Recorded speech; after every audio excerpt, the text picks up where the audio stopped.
Hi, it's been a long time since I've done a podcast. We've had a few gremlins with the camera, kept freezing all the time, so we've had to resort to using the old camera. So consequently, we're a little bit blurry, but on the upside, I might look a bit better with it blurry. So I'm going to read from the Green Anthology, which was actually Inspiration Writers Group's national award-winning anthology. So I hope you like it. My story in this anthology is The Vanishing Man. Amy gazed out at the people rushing along the crowded pavements in the early evening light. Across from where she sat, the Christmas tree in Trafalgar Square sparkled brightly, chasing away the growing shadows that threatened to swallow up the tourists scattered beneath its boughs. Behind Nelson's column, the buildings lining the square were thrown into stark silhouette by the slowly darkening sky. Inside the restaurant, new customers arrived to sit alongside old friends. Orders were taken and shouted from the pass, and waiting staff scurried back and forth between the numerous diners.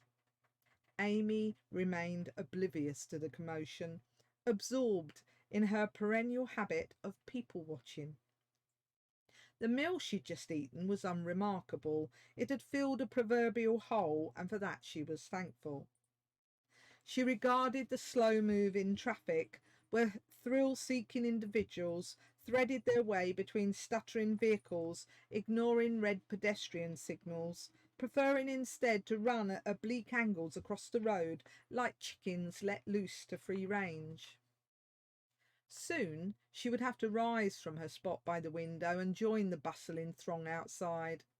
For now, for a few brief moments, she was content to observe people's lives as they touched hers, albeit for a briefest flash in time.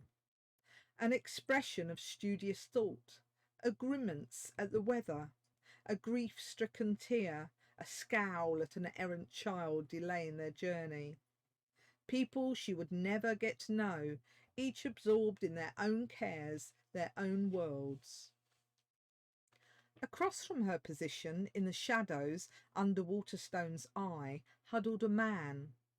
Hunkered down for the evening, in his reliable sleeping bag, legs crossed, knitted hat rammed down on his brow, he stared out at the world with a bitter edge. At his side sat an unremarkable dog in a uniform tan coat. Next to the man, a young girl stood patting his dog's head. She wore clothes from a previous era, in material far too thin for the time of year. She smiled at the man, but he didn't notice, his scowl a permanent feature from years of loss. Amy began to feel uncomfortable sitting in the warm, comfortable and replete, while someone sat mere feet away, hungry, on the unyielding flagstones. Amy stared down at her place setting. She tried forcing the large serving of chicken genovese down rather than leave any on her plate. She abhorred wasting food, but it had finally defeated her. She considered asking the staff to provide a takeaway box so she could offer it to the homeless man, but worried he might be offended, she let her plate of leftovers go. The guilt riding close on her shoulder, she returned her attention to the world outside.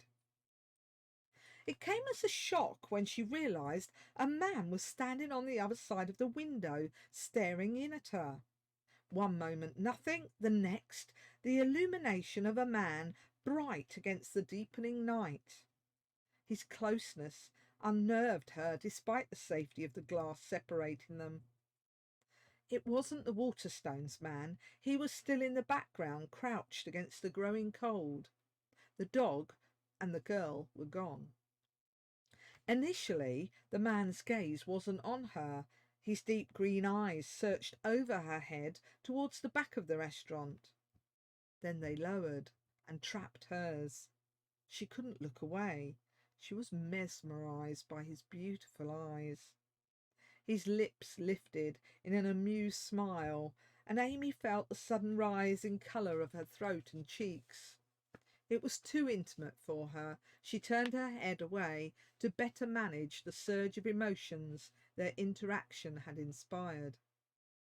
Thankfully, when she turned her head back a few seconds later, he'd vanished as quickly as he had appeared. That was awkward, she murmured, though she did a quick check to see if he'd entered the building. Relaxing, she rested her chin on her folded wrist and stared back out again, mirroring the action of the Waterstones man opposite. This won't do, she decided, and calling the waitress over, she paid the bill with her contactless credit card. Pausing for a second, she also ordered a pizza to be delivered across the road. The waitress stared at her, eyes wide in surprise, then nodded and glanced towards the delivery point Amy had indicated, promising it would be handed over personally.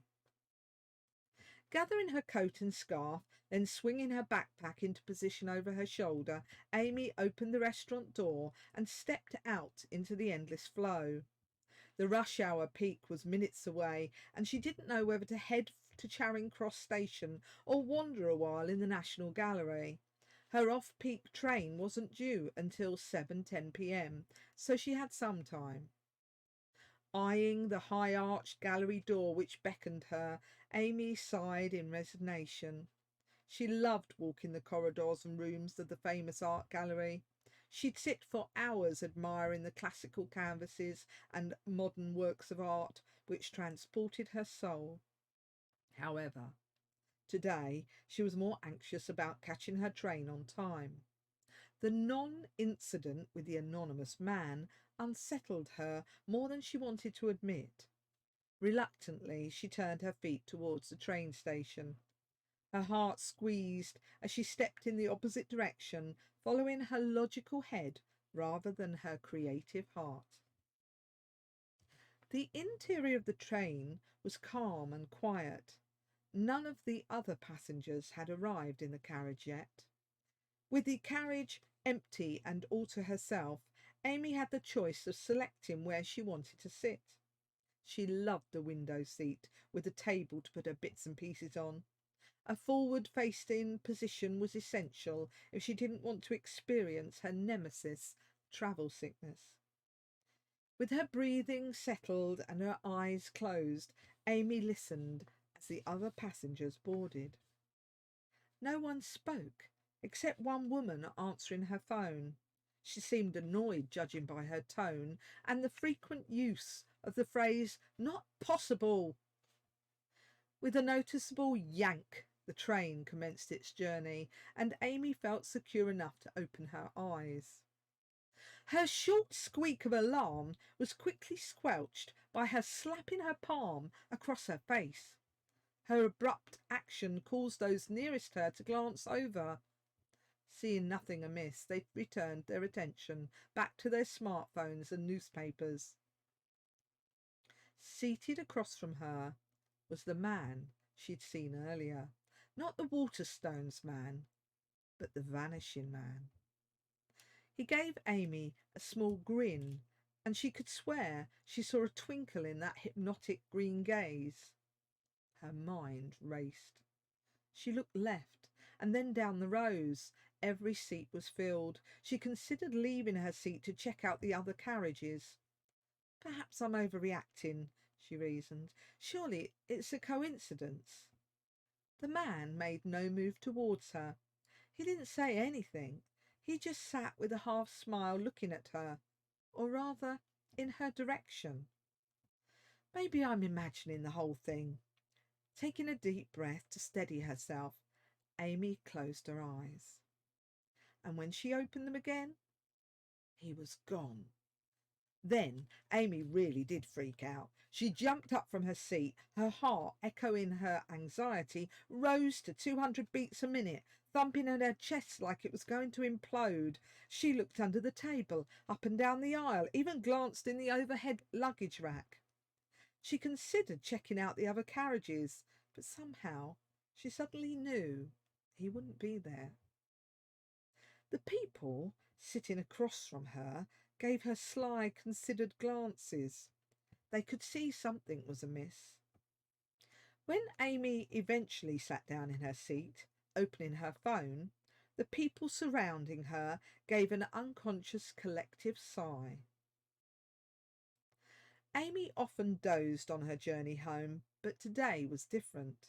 Today she stayed alert and awake, too troubled to risk closing her eyes for the third time. As the train pulled along the line, her troubled mind eased, and by the time it pulled into her stop, she had all but convinced herself she had imagined the whole thing. Amy joined the mass of people exiting the station, spreading out like a bouquet of life, taking the last leg of their routes home by car, bike, train, bus, or on foot. She trudged down the side road where she'd parked her car, fumbling for her keys in her backpack as she walked. Giving half of her attention to her surroundings, she stepped off the pavement, her mind concentrating on the work she had to do at home in preparation for teaching English to Year 9 the following day, Monday. She never saw the delivery van, never felt it strike her on the right side, dragging her body down and under its wheels, never felt the excruciating pain as her ribs, spine and hip bones shattered, her abdominal organs were pulverized, and her life extinguished. Rising from the other side, triumphantly holding her car keys in her hand, she flinched, momentarily startled to see the Vanishing Man had returned. He stood on the pavement, his left hand reaching out towards her. Warily she looked at his hand and then up at his sad eyes. "Time to go," he suggested, bright white wings rising from his shoulders despite the clothing he wore. Amy turned to look over her shoulder. "Don't," he advised. "It won't help. It won't change anything." Lying in the road was the remains of her life. Amy sighed. I knew what you were," she told the man, the angel. "I've seen you before." The man tilted his head, interested in her answer despite himself. "Where?" "My grandmother, when I was 6, when I saw an angel come for her. When you vanished on the train, I guessed what you were, even without your wings." "You're not supposed to remember." One side of Amy's mouth tilted. "I've always remembered." A man in his 70s passed close by the two of them where they stood on the pavement. "Hello, Amy." "Hi, Tom," Amy replied to the transparent figure ambling past. "Give my regards to Ethel." The angel raised an eyebrow. "You shouldn't be able to see Tom." Amy's smile widened. "I'm special."